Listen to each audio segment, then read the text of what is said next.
सिर्फ इस light house का ध्यान रखने के लिए 30 करोड़ रुपए साल के मिल रहे हैं, यानी आपको मंथली 2 करोड़ रुपए से भी ज्यादा मिलेंगे, और वो भी सिर्फ एक लाइट हाउस की देखभाल करने के लिए। लेकिन इस नौकरी में एक अच्छी खबर के साथ एक बुरी खबर भी है। इस नौकरी की अच्छी बात ये है कि जब आप यहाँ काम कर रहे होंगे तो आपका कोई बॉस नहीं होगा जो आप पर हुक्म चला सके या नजर रख सके या फिर रोक टोक कर सके। यहाँ आप जब चाहे उठ सकते हैं, जब चाहे सो सकते हैं, जब दिल करे तब काम करें और जब मन करें आराम करें। और तो और आप यहाँ फिशिंग करके एंजॉय भी कर सकते हैं। बस ये ध्यान रखना कि लाइट हाउस की ऊपर वाली लाइट हमेशा काम करती रहे। अगर आप सोच रहे इस नौकरी को करके आपके ही मजे होंगे तो रुक जाइए। आपको शायद पता ना हो कि इस लाइट हाउस की देखभाल करना दुनिया की सबसे खतरनाक नौकरी है। इस नौकरी को करते दौरान आप यहाँ बिल्कुल अकेले और तन्हा होंगे। यहाँ आपके अलावा कोई भी नहीं होगा। सबसे खतरनाक बात ये है कि ये लाइट हाउस समुंदर के बीचों बीच स्थित होगा।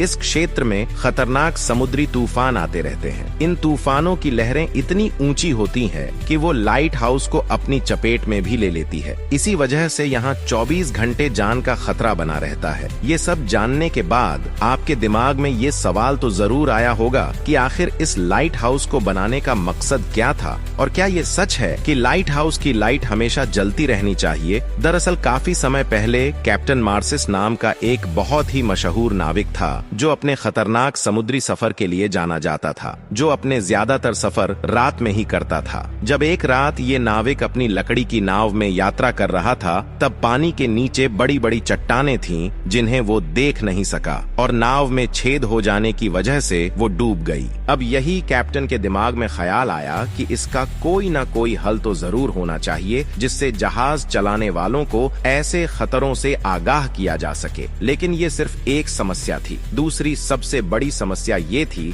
कि पुराने समय में जब नाविक खुले समंदर में सफर करते थे तो उन्हें कुछ भी अंदाजा नहीं होता था कि अगली जमीन कितनी दूर है। उस समय जीपीएस या किसी अन्य एडवांस नेविगेशन सिस्टम का कोई अस्तित्व नहीं था, और इसलिए नाविक दिन में सूरज और रात में तारों पर निर्भर रहते थे। सही नेविगेशन जानकारी न होने की वजह से उन्हें बहुत सी मुश्किलों और खतरों का सामना भी करना पड़ता था। इसका अंदाजा आप इस बात से लगा सकते हैं कि एक बार कैप्टन अपने क्रू के साथ पैसिफिक ओशन को पार कर रहे थे। अचानक रात में आसमान पर घने बादल छा गए जिससे सब सितारे छुप गए, जिन्हें देखकर वो रास्ता पता कर रहे थे, और इसी कारण वो लोग अपना रास्ता भटक गए और खुले समंदर में खो गए। कैप्टन और उनके क्रू के पास ना तो कुछ खाने को बचा था और ना ही पीने को। भूख और प्यास की वजह से कई क्रू मेंबर्स अपनी जान गंवा बैठे, और कैप्टन भी बड़ी मुश्किल से अपनी जान बचाकर जमीन तक पहुंच पाया। और यहीं से फिर लाइट हाउस की शुरुआत का विचार आया।